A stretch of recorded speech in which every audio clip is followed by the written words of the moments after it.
నమస్కారం. ఆధ్యాత్మిక సుధాసాగరం ధర్మ సందేహాలు ప్రత్యేక కార్యక్రమానికి సాదర స్వాగతం. నిత్యానందకరీ వరాభయకరీ సౌందర్య రత్నాకరీ నిర్ధూతాఖిల ఘోర పావనకరీ ప్రత్యక్ష మాహేశ్వరీ ప్రాళేయాచల వంశ పావనకరీ కాశీపురాధీశ్వరీ భిక్షాందేహి కృపావలంబనకరీ మాతా అన్నపూర్ణేశ్వరీ. శరన్నవరాత్రుల శుభవేళ అమ్మవారు సౌమ్య రూపంలో అన్నపూర్ణాదేవిగా, అలాగే శాక్తేయంలో కూష్మాండదేవిగా భక్తులకు దర్శనమిస్తుంది. సకల జీవరాశులకు జీవనాధారమై పోషక శక్తిని అందించే అమృతవల్లి కల్పవల్లి అన్నపూర్ణాదేవి. సాక్షాత్తు సదాశివుడికే భిక్ష పెట్టిన ఆ మాతృమూర్తిని అన్నపూర్ణాదేవిగా విశేషంగా ఆరాధిస్తూ ఉంటారు. ఇక సమస్త దుర్గతులను దూరం చేసే కూష్మాండాదేవిని కూడా శాక్తేయ స్వరూపంలో విశేషంగా అర్చిస్తూ ఉంటారు. అయితే ఈ ఆరాధనలో ఉన్న అంతరార్థాలేమిటి? ప్రేక్షకులు అనేక రకాల ఈమెయిల్స్ని మన ఈ కార్యక్రమానికి ఉత్తరాల ద్వారా పంపించారు. వాటన్నిటికీ శాస్త్రీయ సమాధానాలు అందించడానికి మన ముందున్నారు ఆర్ష విద్యా తపస్వి ఆది శంకరాచార్య భక్త సమాజ వ్యవస్థాపకులు పసర్లపాటి శ్రీనివాస బంగారయ్య శర్మ గారు. వారితో మాట్లాడి మరిన్ని విషయాలు వారి మాటలో తెలుసుకుందాం. ఈనాటి కార్యక్రమాన్ని ప్రారంభిద్దాం. నమస్కారం అండి. నమస్కారం అమ్మా.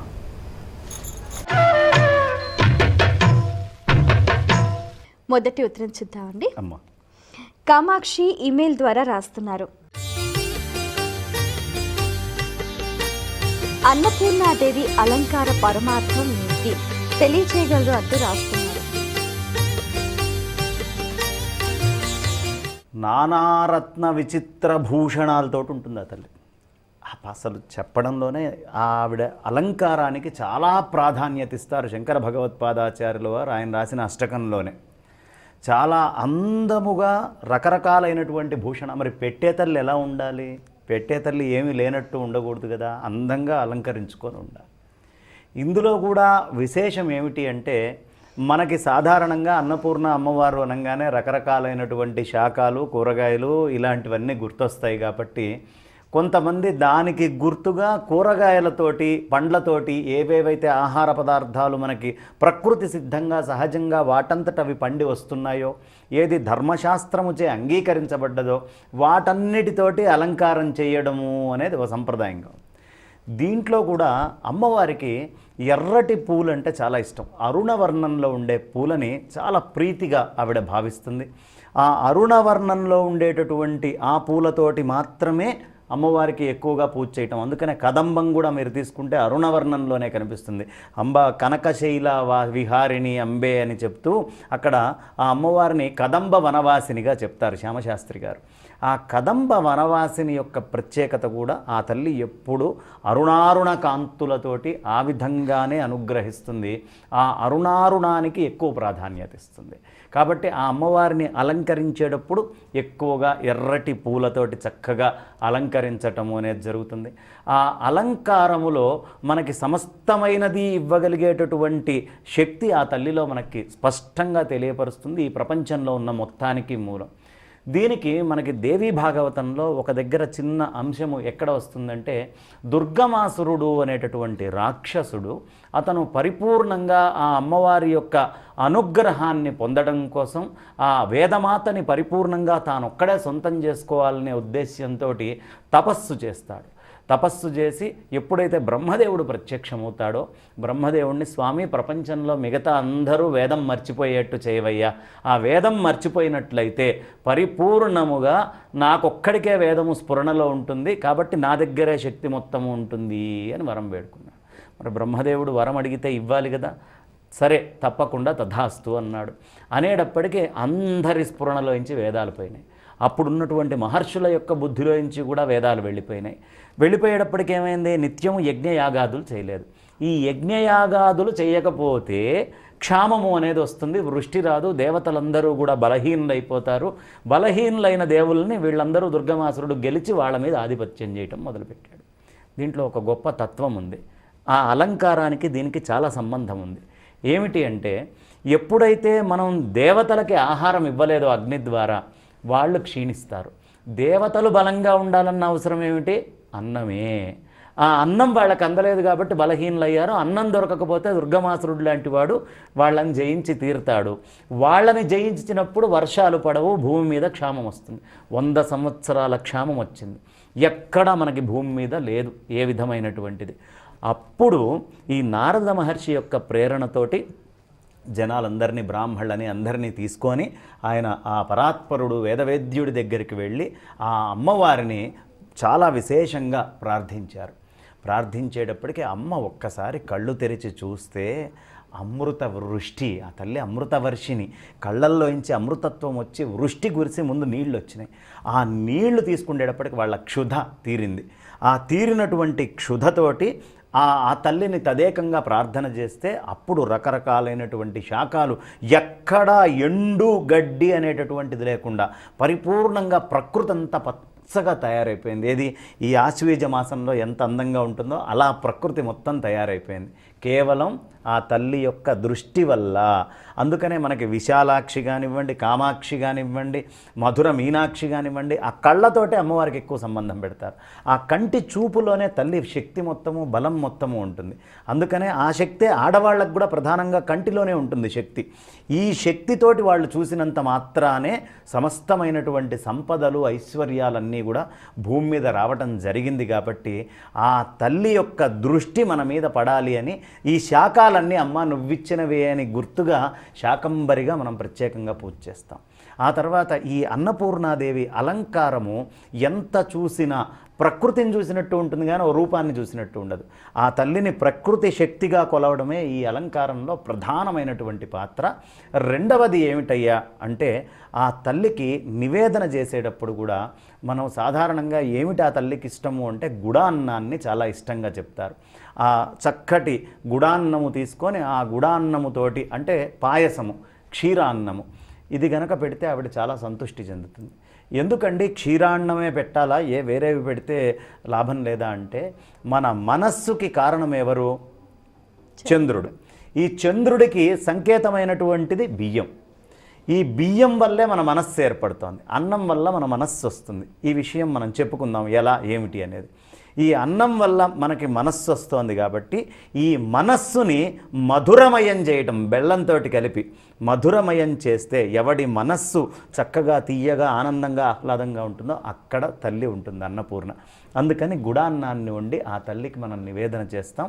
అది ఈ అలంకారం యొక్క ప్రత్యేకత. ఎర్రటి పూలు వాడాలి, చక్కటి గుడాన్నం ఆ అమ్మవారికి పెట్టాలి. మిగతావన్నీ కూడా గౌణమైనటువంటి ఆహార పదార్థాలు కాబట్టి వాటిని ప్రత్యేకంగా నివేదన చేయటము ఈ అలంకారంలో ఉండేటటువంటి ప్రత్యేకత అదమ్మా.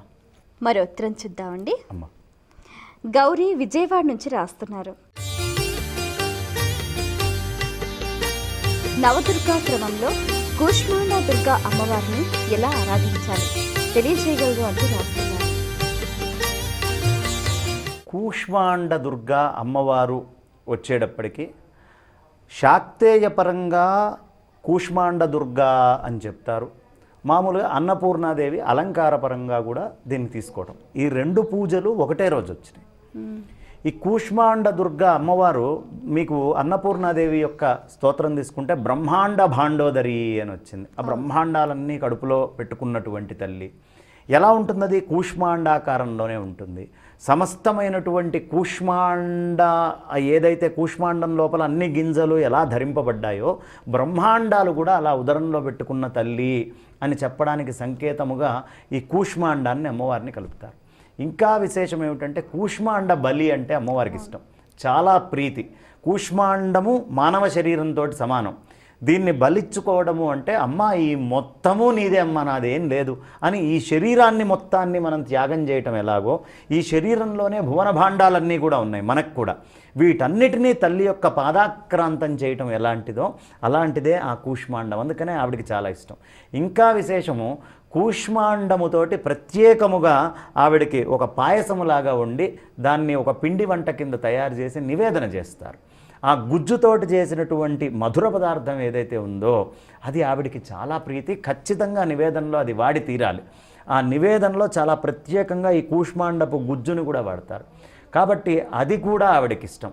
ఇంకా విశేషం ఏమిటి అంటే ఆ తల్లికి మన లోపల ఉండేటటువంటి దృష్టిపాతాలు అన్నిటినీ తీసేటటువంటి శక్తి ఒక గుమ్మడికాయకు ఉంది. మనకుండే అన్ని దోషాలని తీసేయగలను అని చెప్పేటటువంటి శక్తి ఆ తల్లి యొక్క శక్తి ఇందులో ఆవహించి ఉంది ఈ కూష్మాండం లోపల. కూష్మాండం అందుకనే మనం తీసుకొని ఇంటి ముందర దిష్టికి కానీ లేదు గృహప్రవేశాలప్పుడు అప్పుడు ఎందుకు వాడతాము, ఎక్కడైనా చేసేటప్పుడు కొట్టినా కూడా కారణం ఇదే. ఈ దృష్టి అనేటటువంటిది అది చాలా తేలిగ్గా తీసేయగలదు. ఎదుటి మనిషి దృష్టిని తీసేస్తుంది, తల్లి యొక్క దృష్టిని ఉంచుతుంది. 2 సంపద వస్తుంది, వచ్చే నష్టం రాకుండా ఆపుతుంది. అందుకని ఆ తల్లికి కూష్మాండముతోటి చాలా దగ్గర అవినాభావ సంబంధము.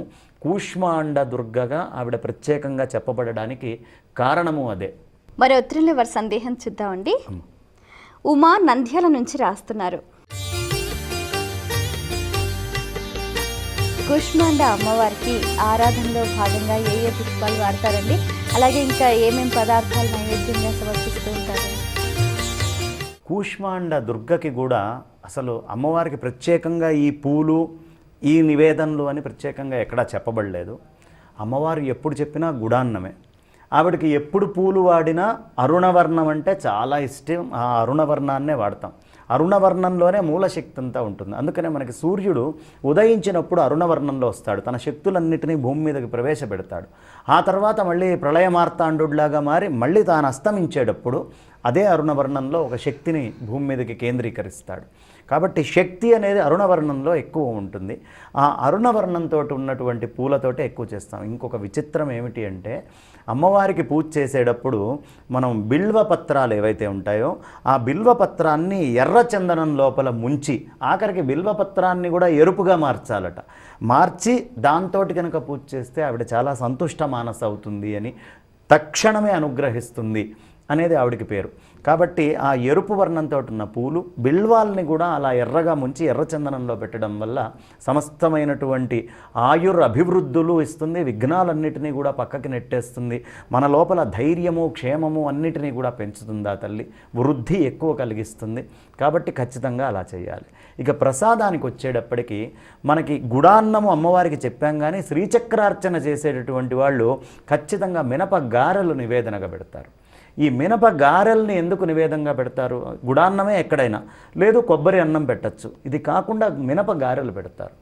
మినుము మాంసముతో సమానం, అంటే ఆ అమ్మవారికి మనం బలి ఇచ్చిన దాంతో సమానంగా చెప్పబడుతుంది. అలా ఆ మినుములు తీసుకొని వెళ్ళి ఆవిడికి నివేదన పెట్టడం వల్ల మాంసాన్నము పెట్టిన దాంతో సమానమవుతుంది. కాబట్టి ఆవిడికి పెడతారు. దీనికి ఇంకొక కారణం, అమ్మవారి యొక్క పూజ మనకు అనుగ్రహించాలంటే రాహువు యొక్క అనుగ్రహం కావాలి. రాహువు యొక్క ధాన్యము మినుములు. ఎప్పుడైతే మినుముల్ని మనం అక్కడ పెడుతున్నామో రాహువు యొక్క అనుగ్రహం కలిగి అమ్మ యొక్క ఈ క్షణాలు వెంటనే మన మీద పడతాయి. అందుకని చక్కగా ప్రత్యేకంగా ఈ నివేదన అనేది కూడా చేయటం జరుగుతుంది మినపగా. మరి ఉత్తరంలో వారి సందేహం చూద్దామండి. నంద్యాల నుంచి ఉమా రాస్తున్నారు. అన్నపూర్ణాదేవి శివునికి భిక్ష వేస్తున్న ముద్రలో ఎందుకు దర్శనమిస్తుంది తెలియచేయగలరు అంటూ రాస్తున్నారు. శంకరాచార్యుల వారు కాశీ గురించి ప్రత్యేకంగా చెప్తూ కాశీలో విశాలాక్షి అన్నపూర్ణాదేవి ఇరువురి గురించి చెప్తూ అమ్మవారి గురించి చెప్పేటప్పుడు అన్నపూర్ణే సదాపూర్ణే శంకర ప్రాణవల్లభే జ్ఞాన వైరాగ్య సిద్ధ్యర్థం భిక్షాం దేహీ చ పార్వతి. అమ్మ, నువ్వు జ్ఞాన వైరాగ్యాలు ఇవ్వడం కోసం మాకు భిక్షని ప్రసాదించు అని చెప్పి చేస్తూ శంకర ప్రాణవల్లభే, ప్రాణవల్లభుడికి పెట్టాల్సినటువంటి బాధ్యత అది ఖచ్చితంగా స్త్రీ మీద ఉంటుంది కదా. ప్రాణవల్లభుడికి అక్కడ అన్నం పెడుతూ ఉంటుంది. అయితే ఇక్కడ చాలా మర్మం ఉంది. అదేదో మామూలుగా తీసుకొని వెళ్ళి పరమేశ్వరుడికి కాదు. ఈ సృష్టిలో ఉండేటటువంటి బ్రహ్మాండాలన్నీ కడుపు నిండాలి అంటే ఒక్క పరమేశ్వరుడికి అన్నం పెడితే బ్రహ్మాండాలన్నిటికీ కడుపు నిండినట్టే అనే సత్యం తల్లికి తెలుసు. కాబట్టి ఆత్మాత్వం అంతటా నిండి ఉన్న పరమాత్మ విశ్వేశ్వరుడైతే ఆ విశ్వేశ్వరుడేగా కాశీలో చెప్పబడేది. ఆ విశ్వేశ్వరుణ్ణి దర్శించాలి. అంతటా నిండున్నవాడిని దర్శించే అమ్మవారి పేరు విశాలాక్షి. అంత పెద్ద కళ్ళుంటే తప్ప అంతటా నిండున్న ఆయన్ని చూడలేరు. కాబట్టి విశాలాక్షిగా ఆవిడ్ని ప్రత్యేకంగా చెప్పడం జరుగుతుంది. విశాలాక్షి, ఈ విశాలాక్షి అన్నపూర్ణాదేవి స్వరూపంలో అన్నం పెట్టడము అనేది స్వామికి జరుగుతుంది. కారణము బ్రహ్మాండం మొత్తం నిండి ఉన్న ఈయన ఒక్కడికి రూపము చేసి నేను పెడితే నా బిడ్డలు పిల్లలు మనమందరము సంతృప్తిగా ఉండాలి అంటే ఆయన సంతుష్టుడవుతే భూతజాలమంతా సంతుష్టమైనట్టే. ఈశావాస్యమిదం సర్వం, అంతా ఈశ్వర చైతన్యంతో ఈ ప్రపంచం నిండి ఉంది. ఆ ఈశ్వర చైతన్యాన్ని సంతృప్తిపరచాలి, తద్వారా మనందరినీ సంతృప్తిపరచాలి. కాబట్టి ఆ తల్లి అక్కడ ప్రత్యేకంగా ముందు ఆయనకు అన్నం పెట్టడం జరుగుతుంది. ఆయన కూడా ఈ ప్రపంచంలో ఉండేటటువంటి శక్తులు మొత్తము, ఆ శక్తి స్వరూపిణే కదా ఆవిడ, ఆ శక్తి మొత్తము కూడా తన శక్తిని ఈయన కనుక అందించినట్లయితే, అందుకనే సౌందర్య లహరిలో శంకరాచార్యులు వారు స్పష్టంగా రాస్తూ ఆయన మొదలు పెట్టడమే అమ్మా నువ్వు గనక లేకపోతే ఆ పరమేశ్వరుడు జడమేనమ్మా, నీ వల్ల మాత్రమే ఆయన చైతన్యంగా సంచరిస్తూ ఉన్నాడు అనేటటువంటి సత్యాన్ని చెప్తాడు. ఆ జడత్వము నుంచి ఆయన బయటికి రావాలంటే ఈ తల్లి అన్నం పెట్టాలి. ఆ అంతటా నిండి ఉన్నవాడికి వేరే పనే ఉంటుంది. అందునుంచి భక్తుల దగ్గరికి తీసుకురావాలి అంటే తల్లికే సాధ్యము. అందుకనే రామదాసు వేడుకున్నా, లేదు త్యాగరాయస్వామి వారు వేడుకున్నా, అనుబ్రోవమని చెప్పవే సీతమ్మ తల్లి, ఆ తల్లి ప్రేరేపణ ఇస్తే తప్ప ఆయన ఏమీ చేయలేడు. కాబట్టి తద్వారా ఈ అన్నం పెట్టి ప్రేరేపణ చేసి శక్తినిచ్చి బ్రహ్మాండాన్ని మొత్తాన్ని అంతటా నిండి ఉన్న మీరు రక్షించుగాక అని అన్నం పెడుతుంది ఆవిడ. ఇది ప్రధానమైనటువంటి ఉద్దేశ్యం. ఆ అన్నపూర్ణాదేవి కాశీలో ఒకానొక సందర్భంలో వ్యాసుల వారికి కోపం వచ్చి శపించి మొత్తము అంతా కాశీని శపించడానికి సంసిద్ధమైనప్పుడు పిలిచి రకరకాలైనటువంటి అన్నాలు పెడుతుంది. ఆయన స్నానం చేసి వచ్చి కూర్చుంటే వంట చేసినట్టు ఉండదు, ఏమీ ఉండదు. ఏది కావాలంటే అది మనస్సులో సంకల్పానికి తగ్గట్టుగా అన్నం పెడుతుంది. కాబట్టి ఆ తల్లి ఎప్పుడూ మాతృస్వరూపంలో క్షుధారూపంలో, యాదేవి సర్వభూతేషు క్షుధారూపేణ సంస్థిత, మన కడుపులో ఆకలి రూపంలో ఉండి ఇప్పుడు నా అవసరం నీకుందిరా అని చెప్పి గుర్తు చేసేటటువంటి తల్లి ఆ తల్లే.